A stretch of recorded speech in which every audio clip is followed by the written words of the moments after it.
Hi friends, welcome to Finscom. നമ്മൾ ഇന്ന് discuss ചെയ്യാൻ വേണ്ടി പോകുന്നത് നിങ്ങൾക്ക് ഏറ്റവും പ്രധാനപ്പെട്ട അതിൻ്റെ ഫൗണ്ടേഷനായിട്ടുള്ള അക്കൗണ്ടിങ്ങിലെ ഫൗണ്ടേഷനായിട്ടുള്ള പാർട്ട്ണർഷിപ്പിലെ ഫസ്റ്റ് ചാപ്റ്ററാണ്, അതായത് basic concept of partnership firm. Okay, നമുക്ക് സെഷനിലേക്ക് കടക്കാം. അപ്പോൾ ആദ്യം തന്നെ നമ്മൾ ഡിസ്കസ് ചെയ്യാൻ പോകുന്നത് എന്താണ് പാർട്ട്ണർഷിപ്പ് എന്ന് പറയുന്ന കോൺസെപ്റ്റാണ്. സോ നമ്മൾ പ്ലസ് വണ്ണിലൊക്കെ പോയിട്ട് നമ്മൾ ഓൾറെഡി സോൾ ട്രേഡിംഗ് കൺസേൺ എന്താണ്, അതിൻ്റെ ഫീച്ചേഴ്സ് ഒക്കെ നമ്മൾ പഠിച്ചതാണ്. It has lot of drawbacks. ആ ഡ്രോബാക്സ് ഒരു പരിധിവരെ കവർ ചെയ്യുന്ന ഒരു മോഡ് ഓഫ് ഓപ്പറേഷൻ അല്ലെങ്കിൽ ബിസിനസ്സാണ് നമ്മൾ പാർട്ട്ണർഷിപ്പ് എന്ന് പറയുന്നത്. എന്താണ് partnership? So partnership means relation between persons who have agreed to share the profit of business carried on by all, any of them acting for all. This is one of the beautiful feature of partnership. അല്ലേ, ചിലപ്പം ആ business run ചെയ്യുന്ന ഒരാളായിരിക്കും എല്ലാവർക്കും വേണ്ടി, ചില സമയത്ത് എല്ലാ ആളുകളും കൂടി ചേർന്ന് എല്ലാ ആളുകൾക്കും കൂടി വർക്ക് ചെയ്യുന്ന ഒരു ബ്യൂട്ടിഫുൾ ആയിട്ടുള്ള ഒരു ഫോം ഓഫ് ബിസിനസ്സാണ് പാർട്ട്ണർഷിപ്പ് എന്ന് പറയുന്നത്. ശരി, ഇനി നമ്മൾ നേരെ പോകുന്നത് ഇതിൻ്റെ ഫീച്ചേഴ്സിലേക്കാണ്. ഓക്കെ, പാർട്ട്ണർഷിപ്പിൻ്റെ ഫീച്ചേഴ്സിനെ ഞാൻ ഓരോന്നായിട്ട് എക്സ്പ്ലെയിൻ ചെയ്യാൻ വേണ്ടി പോവാണ്. അപ്പോൾ നിങ്ങൾക്ക് ഒരുപക്ഷെ അറിയാവുന്ന കാര്യമായിരിക്കാം, ബട്ട് എക്സാം പെർസ്പെക്റ്റീവിൽ നമ്മൾ ഇതിനെ കൂടുതലായിട്ട് അറിയേണ്ടതുണ്ട്. സോ ആദ്യം തന്നെ ഞാൻ പറയാൻ പോകുന്നത് ഇതിൽ നമ്പർ ഓഫ് പേഴ്സൺസ് ആണ്. Okay, minimum 2 or more persons are required. Minimum 2 or more persons are required to constitute a partnership firm. ഒരു പാർട്ട്ണർഷിപ്പ് ഫേം സ്റ്റാർട്ട് ആവണമെങ്കിൽ അല്ലെങ്കിൽ അത് നമുക്ക് രജിസ്റ്റർ ചെയ്യണമെങ്കിൽ must have minimum 2 persons. Minimum 2 persons ഉണ്ട്. What about maximum? നമ്മളെ മൈൻഡിലേക്ക് പല പല നമ്പേഴ്സ് വരുന്നില്ല. 100 ആണ് അല്ലെങ്കിൽ 200 ആണ്, അങ്ങനെ പല പല നമ്പേഴ്സ് ഉണ്ടാവും ഈ മാക്സിമം നമ്പർ പറയുന്ന സമയത്ത്. But in case of partnership that is 50. Maximum number എന്ന് പറയുന്നത് 50 മെമ്പേഴ്സിന് എന്ത് ചെയ്യാം, പാർട്ട്ണർഷിപ്പിൽ പാർട്ട്ണറായിട്ട് വരാൻ വേണ്ടി സാധിക്കും. മിനിമം എത്രയാണ്? മിനിമം 2 ആണ്, മാക്സിമം 50 ആണ്.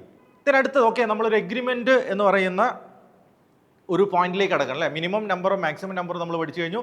ഇനി അടുത്ത there must be N agreement അല്ലേ. നമുക്കറിയാം ഒന്നിലധികം ആളുകൾ ചേരുന്നത് കൊണ്ട് മുന്നോട്ട് ഡിസ്പ്യൂട്ട് ഉണ്ടാവാൻ സാധ്യതയുണ്ട്. So we must have an agreement.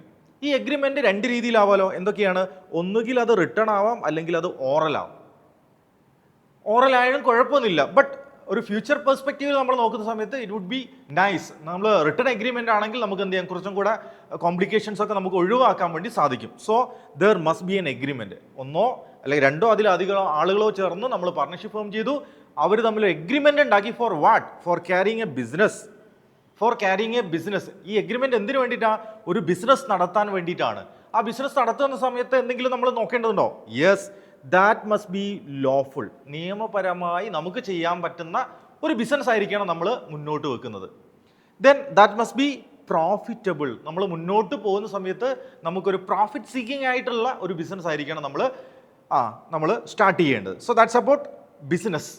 Then അവിടെ ഷെയറിംഗ് ഓഫ് പ്രോഫിറ്റ് എന്ന് പറയുന്ന ഒരു കോൺസെപ്റ്റ് വരും. ബിക്കോസ് പ്ലസ് 1 നമ്മൾ പഠിച്ച സമയത്ത് സോൾ ട്രേഡിംഗ് കൺസേൺ ആണ്. So whatever profit we have, അവിടെ ഉണ്ടായിരുന്ന പ്രോഫിറ്റ് എത്രയാണോ that will be added to capital. Directly നമുക്ക് എന്ത് ചെയ്യാം, ഒരാളുടെ ക്യാപിറ്റലിനെ കൂടെ ആഡ് ചെയ്ത് കൊടുക്കാം. ബിക്കോസ് അവിടെ സിംഗിൾ പേഴ്സൺ ആണ് എൻ്റയർ ആക്ടിവിറ്റി ചെയ്യുന്നത്, ഒരേ ഒരു ഓണറേ ഉള്ളൂ. സോ വേറെ കോംപ്ലിക്കേഷൻ ഒന്നുമില്ല. But in case of partnership there will be minimum 2 persons അല്ലേ. അപ്പം 2 അതിലധികം ആളുകൾ ഉണ്ടാവുന്നതാണ്. So we have to share the profit. എങ്ങനെയാണ് ഷെയർ ചെയ്യുന്നത്? So this profit must be shared among the partners based on the agreement. എഗ്രിമെൻറ്റിൽ പറഞ്ഞിട്ടുള്ള ratio പ്രകാരമായിരിക്കും നമ്മൾ എന്ത് ചെയ്യുക, പ്രോഫിറ്റ് ഷെയർ ചെയ്ത് കൊടുക്കുന്നത്. ഓക്കെ, അപ്പോൾ നമ്മൾ 4ാമത്തെ ഫീച്ചർ നമ്മൾ എന്ത് ചെയ്തു, പഠിച്ചു കഴിഞ്ഞു. ദെൻ 5th വൺ ഞാൻ ഓൾറെഡി പറഞ്ഞിട്ടുണ്ട്. ഈ 5th വൺ ഞാൻ ഓൾറെഡി മെൻഷൻ ചെയ്തിട്ടുണ്ട്. Business is carried on by all or any of them acting for all. ചിലപ്പോൾ ഒരു ബിസിനസ് തുടങ്ങുന്ന സമയത്ത് നമ്മൾ 5 പേർ ചേർന്ന് സ്റ്റാർട്ട് ചെയ്യുന്ന ബിസിനസ് ആയിരിക്കും. ബട്ട് 5 ആൾക്കും അവിടെ സ്കോപ്പ് ഇല്ലെങ്കിൽ ഒരാളായിരിക്കും അവിടെ എന്ത് ചെയ്യുന്നത്, വർക്ക് ചെയ്യുന്നത്. But on behalf of others അല്ലേ, മറ്റുള്ള ആളുകൾക്ക് വേണ്ടി വർക്ക് ചെയ്യുകയാണ്, അവർക്ക് പ്രോഫിറ്റ് ഉണ്ടാക്കുക എന്നുള്ള ലക്ഷ്യത്തിൽ വർക്ക് ചെയ്യുന്നതാണ്. സോ അങ്ങനെ കേസ് ഉണ്ട്. ചിലപ്പം 5 ആൾക്കും വർക്ക് ചെയ്യാൻ പറ്റുമെങ്കിലോ. So all are working for all. So this a core concept of partnership. ഇനി വാട്ട് അബൌട്ട് ലാബിലിറ്റി? പാർട്ട്ണർഷിപ്പിൻ്റെ ലാബിലിറ്റി എന്ന് പറയുന്നത് as in case of sole trading concern, sole ട്രേഡിങ്ങിൻ്റെ കൺസേൺ പോലെ തന്നെ ലാബിലിറ്റി ഈസ് അൺലിമിറ്റഡ്. ഓക്കെ, നമ്മൾ ലിമിറ്റഡ് ലാബിലിറ്റി പാർട്ട്ണർഷിപ്പ് എന്ന് പറയുന്ന വേറൊരു കോൺസെപ്റ്റ് തന്നെയുണ്ട് അല്ലേ. LLP എന്ന് പറയുന്നത് വേറെ. ഓക്കെ, ഈ നോർമൽ പാർട്ട്ണർഷിപ്പിൻ്റെ കേസിൽ ലാബിലിറ്റി എന്ന് പറയുന്നത് അൺലിമിറ്റഡ് ആണ്. എന്താ അൺലിമിറ്റഡ് ലാബിലിറ്റി എന്ന് പറഞ്ഞാൽ? നമ്മളിട്ട ഇൻവെസ്റ്റ്മെൻറ്റിൽ നമ്മുടെ ലാബിലിറ്റിയെ ലിമിറ്റ് ചെയ്യാൻ സാധിക്കില്ല എന്ന് പറയുന്നത്. എന്ന് പറയുന്ന കോൺസെപ്റ്റാണ് അൺലിമിറ്റഡ് ലാബിലിറ്റി എന്ന് പറഞ്ഞാൽ, which means partners are liable for എൻ്റെ ഡെപ്റ്റ് ഓഫ് ദി ഫേം അല്ലേ. എന്ന് പറഞ്ഞാൽ നമ്മുടെ ക്യാപിറ്റലും കഴിഞ്ഞ് ചിലപ്പോൾ നമ്മളെ വീട്ടിലേക്ക് കടം കയറി വരും അല്ലേ. എന്ന് പറഞ്ഞാൽ നമ്മളെ പേഴ്സണൽ പ്രോപ്പർട്ടി കൊടുത്ത് നമ്മൾ എന്ത് ചെയ്യേണ്ടി വരും, ആ ലാബിലിറ്റിയെ നമ്മൾ ഡീൽ ചെയ്യേണ്ടി വരും. So that's denotes unlimited liability. So these are the important features of partnership deed. Concept നിങ്ങൾക്ക് ക്ലിയർ ആണെന്ന് കരുതുന്നു. അങ്ങനെയാണെങ്കിൽ ഞാൻ ഇനി നേരെ പോകുന്നത് പാർട്ണർഷിപ്പ് ഡീഡ് എന്താണെന്ന് പറയാൻ വേണ്ടിയിട്ടാണ്. അപ്പം ഞാൻ ഓൾറെഡി പറഞ്ഞിട്ടുണ്ട്, ഫീച്ചറിൽ എഗ്രിമെൻ്റ് എന്ന് പറഞ്ഞൊരു കോൺസെപ്റ്റ് ഞാൻ പറഞ്ഞിട്ടുണ്ട് അല്ലേ. എഗ്രിമെൻ്റ് എന്ന് പറയുന്നതിനെ നമ്മൾ റിട്ടേൺ ഫോമിലേക്ക് മാറ്റുവാണെങ്കിൽ, if agreement in written form, അതിന് നമ്മൾ എന്താണ് വിളിക്കുന്നത്, പാർട്ണർഷിപ്പ് ഡീഡ് എന്നാണ് വിളിക്കുന്നത്. പാർട്ണർഷിപ്പ് ഡീഡ് എന്ന് പറഞ്ഞാൽ it's a written document containing the terms of partnership agreed by every partner അല്ലേ. പാർട്ണർഷിപ്പ് ഡീഡ് എന്ന് പറഞ്ഞാൽ it involves all rules and regulations related with the partnership. പാർട്ണർഷിപ്പായിട്ട് ബന്ധപ്പെട്ട എല്ലാ കാര്യങ്ങളും എവിടെ ഉണ്ടാവും, പാർട്ണർഷിപ്പ് ഡീഡിനകത്തുണ്ടാവും. That's an important document for a partnership firm. Okay, clear. ഇനി നമ്മൾ ഗോ ത്രൂ ചെയ്യാൻ വേണ്ടി പോകുന്നത് കോണ്ടന്റ് ഓഫ് പാർട്ണർഷിപ്പ് ഡീഡ്. എന്തൊക്കെ കോണ്ടന്റ്സ് ആണ് അതിൽ ഉണ്ടാവുക.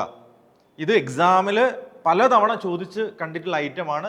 List out any 4 items that involve in partnership deed. വളരെ ഈസി ആയിട്ട് നമുക്ക് ആ മാർക്ക് സ്കോർ ചെയ്യാൻ വേണ്ടി സാധിക്കും. മക്കൾ ഇവിടെ ശ്രദ്ധിച്ചോളൂ. അതായത് ഒന്നാമത്തെ name of the partnership firm. Partnership ഫേമിന് ഒരു പേരുണ്ടാവും, that will be involve in partnership deed. പിന്നെയോ name and address of partner. ഓരോ പാർട്ണറിൻ്റെയും വളരെ ഡീറ്റെയിൽ ആയിട്ടുള്ള അഡ്രസ്സ് കാര്യങ്ങളൊക്കെ അതിൽ അവൈലബിൾ ആയിരിക്കും. Then nature and places of business. Okay, ഇത് ഏത് ടൈപ്പ് ബിസിനസ് ആണ്, ദെൻ ഇതിൻ്റെ പ്ലേസ് ഓഫ് ഓപ്പറേഷൻ എവിടെയാണ്, that will be available in partnership deed. പിന്നെയോ date of commencement of business, എന്നാണ് ഇത് സ്റ്റാർട്ട് ചെയ്യുന്നത്, അത് പാർട്ണർഷിപ്പ് ഡീഡിനകത്ത് ഉണ്ടാവും. പിന്നെയോ ഡ്യൂറേഷൻ ഇഫ് എനി.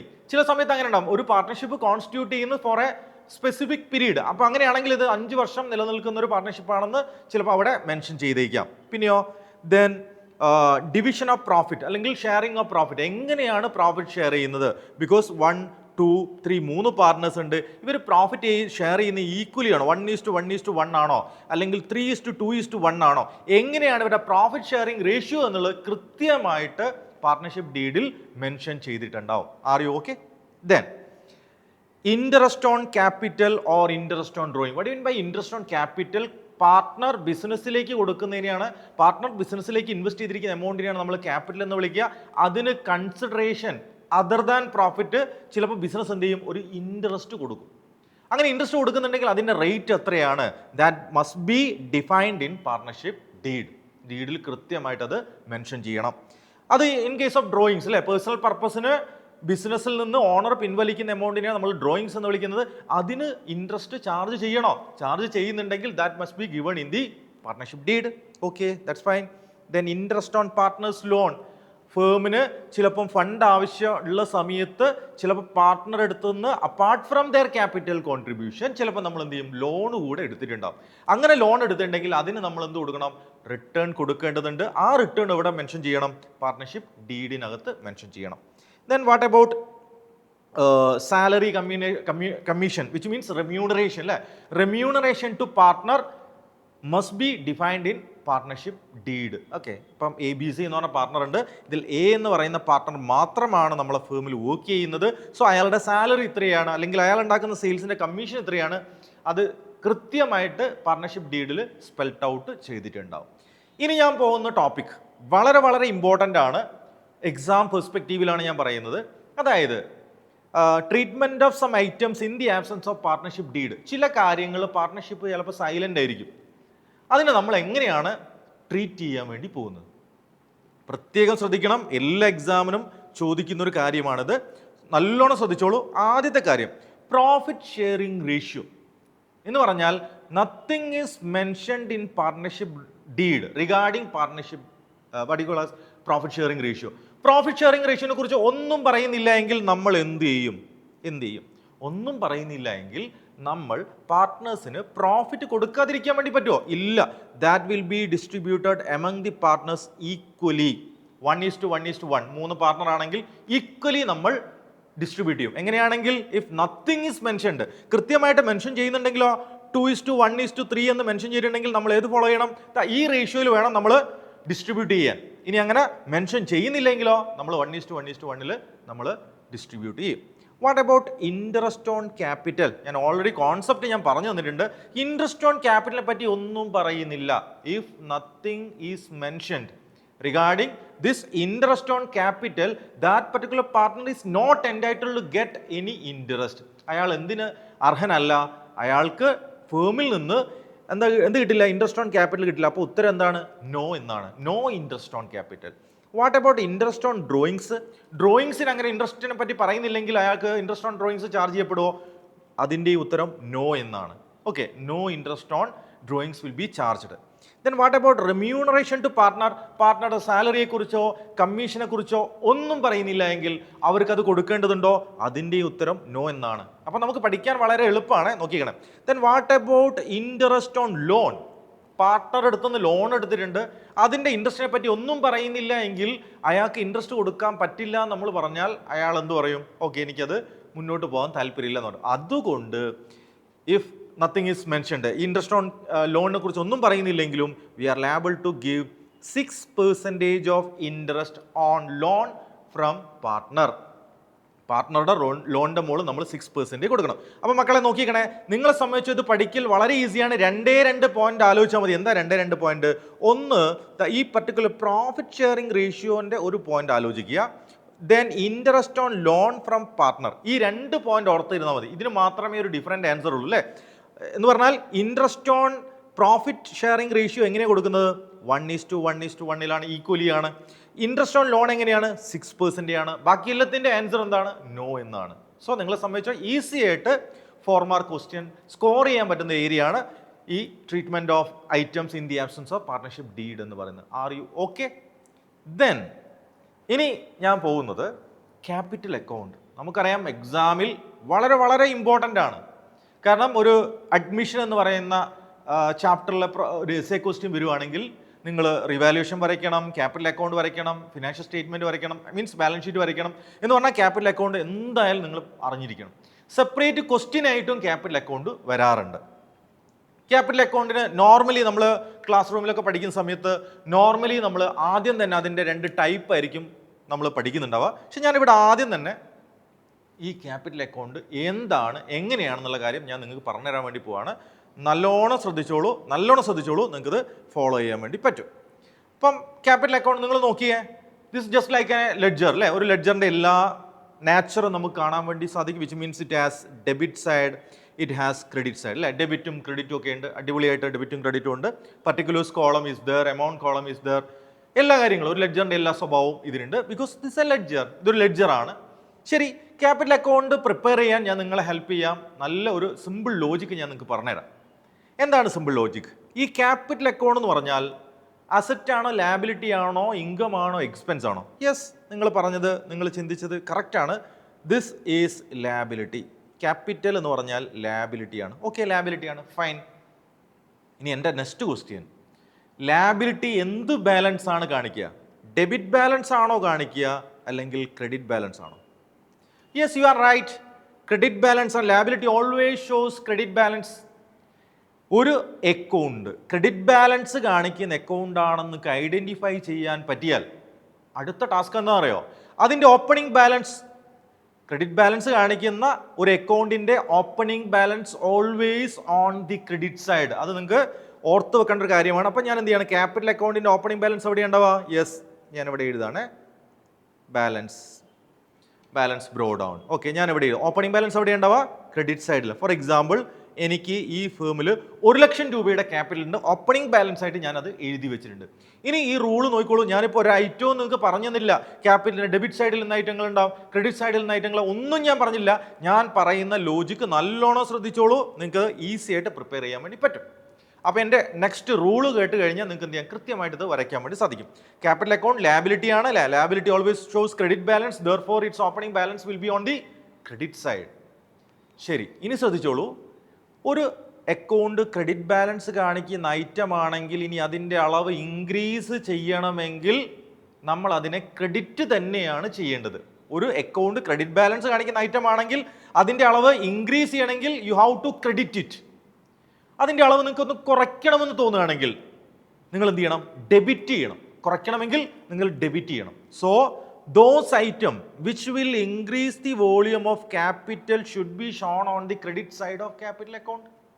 ഒരു സ്റ്റേറ്റ്മെൻറ്റ് നിങ്ങൾ വായിച്ചിട്ട് നിങ്ങൾക്ക് തോന്നുകയാണ് ഓക്കെ ഇത് ക്യാപിറ്റലിൻ്റെ അളവ് കൂട്ടുമല്ലോ, അങ്ങനെയാണെങ്കിൽ നിങ്ങൾ എന്ത് ചെയ്യണം, അതിനെ ക്രെഡിറ്റ് സൈഡിൽ പ്ലേസ് ചെയ്യണം. ഇനി അതല്ല, ഒരു ഐറ്റം കേട്ടപ്പോൾ നിങ്ങൾക്ക് തോന്നിയാൽ ഇത് ക്യാപിറ്റൽ കുറഞ്ഞു പോകാനുള്ള സാധ്യതയില്ലേ, so those item which will reduce the volume of capital should be shown on the debit side of capital account.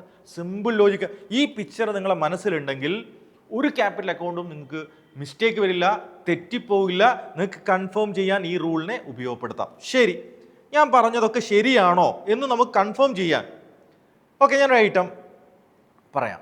ഇപ്പം നിങ്ങൾ ആലോചിക്കണം ക്യാപിറ്റൽ കൂടുമോ കുറയുമോ നിങ്ങൾ ആലോചിക്കണം. ശരി, ഇപ്പം ഞാൻ പറയാണ് നമ്മളെ ഫേമിലേക്ക് ബിസിനസ് ഒന്നും കൂടെ ഉഷാറാവാൻ വേണ്ടി ഞാൻ അഡീഷണൽ ക്യാപിറ്റൽ കൊണ്ടുവരാൻ തീരുമാനിച്ചു. എങ്ങനെയാണ് അഡീഷണൽ ക്യാപിറ്റൽ?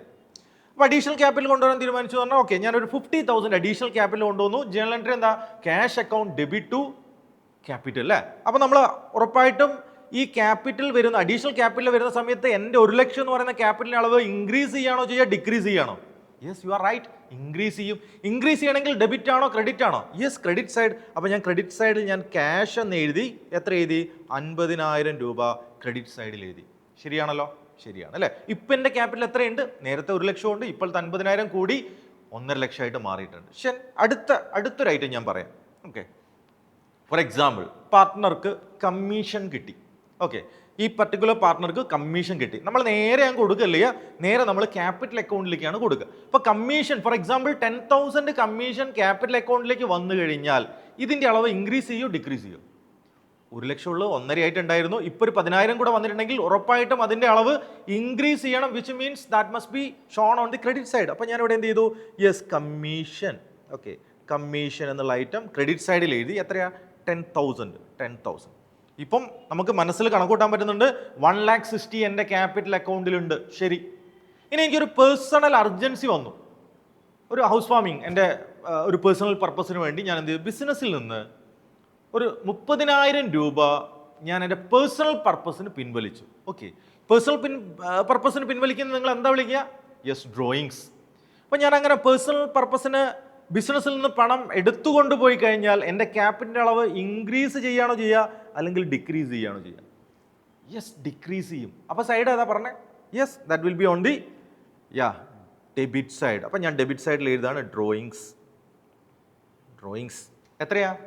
30,000. ഇപ്പം നിങ്ങൾക്ക് അറിയാം എൻ്റെ കയ്യിൽ 1,60,000 ഉണ്ടോ ക്യാപിറ്റൽ? ഇല്ല, 30,000 പോയിട്ടുണ്ട് നമുക്കറിയാം. പക്ഷെ നമ്മൾ കണക്കിൽ കൃത്യമായിട്ട് അത് പ്ലേസ് ചെയ്തിട്ടുണ്ട്. Okay, next item. For example ഈ ബിസിനസ്സിന് പ്രോഫിറ്റ് ഉണ്ടായിരുന്നു, ഈ വർഷം പ്രോഫിറ്റ് ഉണ്ടായിരുന്നു. ബിസിനസ് എന്ത് ചെയ്തു? പ്രോഫിറ്റ് വീതിച്ചു തന്നു. ഓക്കെ, പ്രോഫിറ്റ് വീതിച്ചപ്പോൾ ഈ ക്യാപിറ്റൽ അക്കൗണ്ടിലേക്ക് അല്ലെങ്കിൽ ഈ പർട്ടിക്കുലർ പാർട്ട്ണർക്ക് ഒരു 25,000 രൂപ പ്രോഫിറ്റ് കിട്ടിയിട്ടുണ്ടെന്ന് കരുതുക. Share of profit. എവിടുന്നാണ് പ്രോഫിറ്റ് വീതിക്കുക? നമുക്കറിയാം, പ്രോഫിറ്റ് ആൻഡ് ലോസ് അപ്രോപ്രിയേഷൻ അക്കൗണ്ടിൽ നിന്നാണ് പ്രോഫിറ്റ് വീതിക്കുന്നത്. സോ അങ്ങനെ പ്രോഫിറ്റ് വീതിച്ച് കിട്ടിക്കഴിഞ്ഞാൽ എൻ്റെ ക്യാപിറ്റൽ അളവ് ഇൻക്രീസ് ചെയ്യോ ഡിക്രീസ് ചെയ്യോ? ഇൻക്രീസ് ചെയ്യും. ഇപ്പോൾ സൈഡ് പറഞ്ഞേ, ഞാൻ പറയില്ല, നിങ്ങൾ മനസ്സിൽ പറയാം. Side yes, credit side. അപ്പോൾ ഇവിടെ ഞാൻ എന്ത് ചെയ്തു? പ്രോഫിറ്റ് ആൻഡ് ലോസ് അപ്രോപ്രിയേഷൻ എന്ന് എഴുതി. Okay, profit and loss appropriation എന്ന് പറഞ്ഞാൽ ക്രെഡിറ്റ് ബാലൻസ് കാണിക്കുന്ന ഐറ്റമാണ്. ഓക്കെ, എത്ര എമൗണ്ട്? യെസ്, 25,000. ക്യാപിറ്റൽ അളവ് ഇൻക്രീസ് ചെയ്തു. നമുക്ക് ജസ്റ്റ് ഒന്ന് ഇമാജിൻ ചെയ്യാം, പ്രോഫിറ്റ് ആയിരുന്നില്ല, ലോസ് ആയിരുന്നു എന്ന് വിചാരിക്കാം. ഓക്കെ, 25,000 ലോസ് ആയിരുന്നെങ്കിൽ നിങ്ങൾ എവിടെയാണ് പ്ലേസ് ചെയ്യുക? ക്യാപിറ്റൽ കൂടുമോ കുറയോ? നമ്മളൊരു ബിസിനസ് നടത്തി 1 ലക്ഷം രൂപയായിട്ടൊരു ക്യാപിറ്റൽ വെച്ചിട്ട് നമ്മൾ ബിസിനസ് നടത്തി, ലോസ് വന്നാൽ അതിൻ്റെ അളവ് ഡിക്രീസ് ആണ് ചെയ്യുക. ഡിക്രീസ് ചെയ്യപ്പെടണമെങ്കിൽ നമുക്കറിയാം സൈഡ് ഏതാടാ? യെസ്, ഡെബിറ്റ് സൈഡ് ആണ്. സോ ഡെബിറ്റ് സൈഡിൽ വന്നിട്ട് ഞാൻ എന്ത് എഴുതാം? Yes, profit and loss appropriation. എത്രയാ? ഓക്കെ, 25 ആണെങ്കിൽ 25,000. രണ്ടും ഒരുമിച്ച് വരില്ല, നിങ്ങൾക്ക് പഠിക്കാൻ വേണ്ടിയിട്ടാണ് ഞാൻ പ്രോഫിറ്റ് ലോസ് എഴുതുക. Okay, are clear? ശരി, ഇനി അടുത്തൊരു ഐറ്റം റിസർവ് അല്ലെങ്കിൽ അക്യുമുലേറ്റഡ് പ്രോഫിറ്റ് എന്നൊക്കെ പറയില്ല. നമ്മൾ ബിസിനസ്സിൽ എന്ത് ചെയ്യുന്നുണ്ട്? പ്രോഫിറ്റ്, ഔട്ട് ഓഫ് പ്രോഫിറ്റ് നമ്മൾ എന്ത് ചെയ്യുന്നുണ്ട്? റിസർവിലേക്ക് മാറ്റി വെച്ചിട്ടുണ്ട്. പക്ഷെ ആ റിസർവ് ഇപ്പോൾ ഡിസ്ട്രിബ്യൂട്ട് ചെയ്യാൻ വിചാരിച്ചു. ഓക്കെ, ഇപ്പോൾ റിസർവ് ആർക്ക് അവകാശപ്പെട്ട? ഓണേഴ്സിന് അവകാശപ്പെട്ടാണ്. സോ ഈ പാർട്ട്നേഴ്സിന് എന്ത് ചെയ്യാണ്? റിസർവ് എടുത്ത് വീതിച്ചു കൊടുത്തു. റിസർവ് എന്ന് പറഞ്ഞാൽ പ്രോഫിറ്റിൻ്റെ രൂപമാണ് അല്ലേ? ഓക്കെ, അപ്പോൾ ഈ റിസർവ് എടുത്ത് വീതിച്ചു കൊടുക്കുമ്പോൾ പാർട്ട്ണറുടെ ക്യാപിറ്റൽ കൂടുമോ കുറയോ? പാർട്ട്ണറുടെ ക്യാപിറ്റൽ ഇൻക്രീസ് ചെയ്യും. സോ ഏത് സൈഡിലാണ് പ്ലേസ് ചെയ്യേണ്ടത്? Yes, that will B on the credit side. ഞാനിവിടെ എന്ത് ചെയ്യുക? റിസർവ്. ഓക്കെ, റിസർവ് എന്ന് പറഞ്ഞിട്ട് ഫോർ എക്സാമ്പിൾ 10,000 ആണ് ഷെയർ കിട്ടിയെന്ന് വിചാരിക്കാം. ഓക്കെ, ഞാനത് അവിടെ പ്ലേസ് ചെയ്തിട്ടുണ്ട്. നോക്കിയേക്കണേ. ഇനി നമ്മൾ ക്യാപിറ്റൽ അക്കൗണ്ടിൽ ചെയ്യാൻ വേണ്ടി പോകുന്ന കാര്യം, ഫോർ എക്സാമ്പിൾ നമ്മൾ ഇതിനെ ബാലൻസ് ചെയ്യണം. ഞാൻ ഇനി ബാലൻസ് ചെയ്യാൻ വേണ്ടി പോവുകയാണ്. ബാലൻസ് ചെയ്യുന്ന സാധാരണ ലെഡ്ജർ ചെയ്യുന്ന പോലെ ഫൈൻഡ് ദി ഗ്രേറ്റർ സൈഡ്. ഏത് സൈഡാണ് ഗ്രേറ്റർ? യെസ്, ക്രെഡിറ്റ് സൈഡാണ്. ഇതിനേക്കാളും വലുപ്പമുള്ള ഇവിടെ തന്നെയാണ് അല്ലേ. So take the balance. Okay, എത്രയുണ്ട്? 1,00,000, 1,60,000, 1,70,000, 1,95,000 അല്ലേ. 1,95,000 ആണ് ടോട്ടൽ ഉള്ളത്.